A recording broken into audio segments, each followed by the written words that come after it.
Welcome back to the third part of my fire tutorial.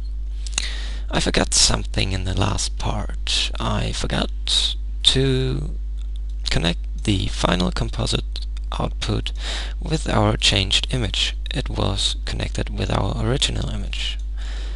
If you want to see an effect of the nodes in a final render, you have to connect that. Okay, here's what came out if you render the stuff of the second part. What we do next is to add a background.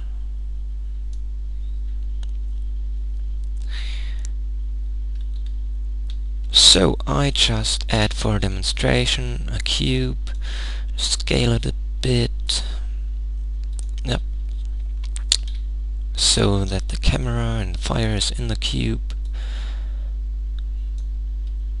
I change view to perspective so that I can zoom into that cube. And now I add some random texture. It doesn't matter a lot. That won't look very great, but that isn't the point. Just has to look somehow.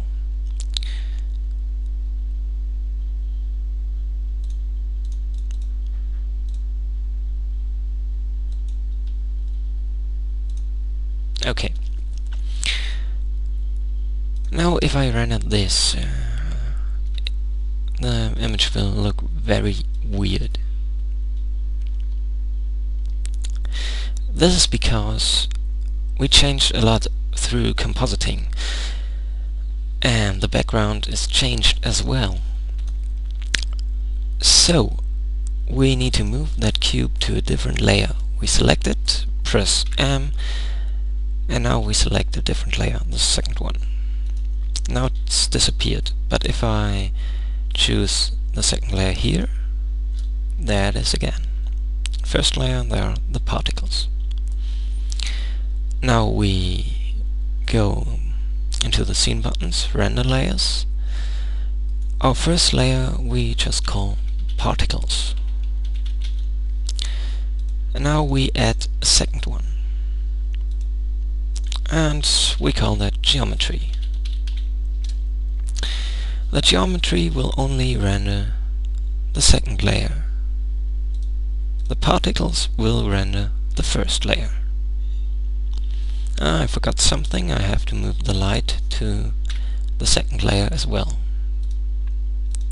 Okay. Now we select both layers so that we see everything and that everything will be rendered. We go back to our node editor and add a second render layer input, the geometry. We need to re-render this layer again.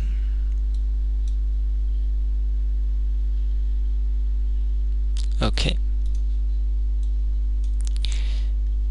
Now we go to the end, and we need to combine our two images.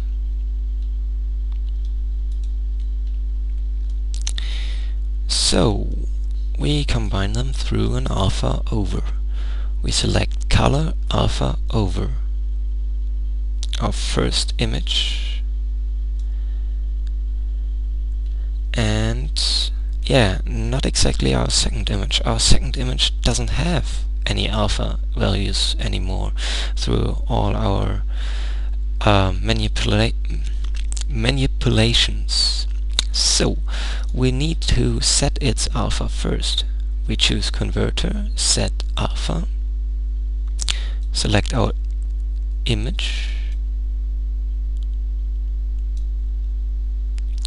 and as the alpha value we choose again the map values.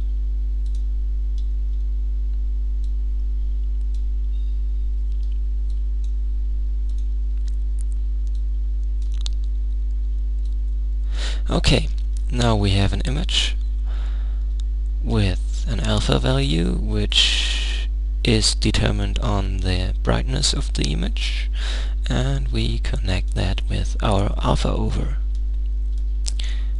Now let's have a look of what came out. Okay, I think the other layer isn't rendered yet. I just make another render. Okay, there you go.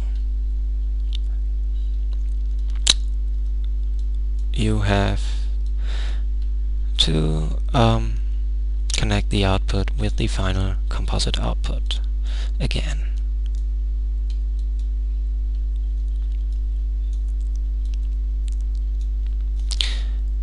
Now we finished our background. Let's make some foreground. Okay, I add a cube again, which should be in front of the camera, and like that.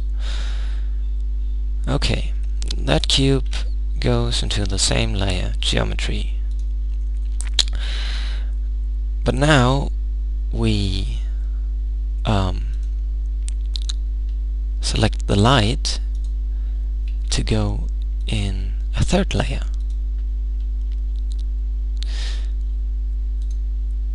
And now we change our render layers. Geometry renders the geometry and the lights. The particle layer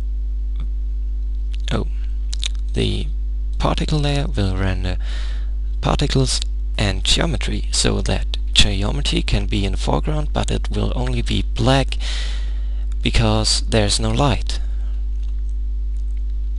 So select all layers to be rendered and show look what's coming out. There you go, you have a foreground.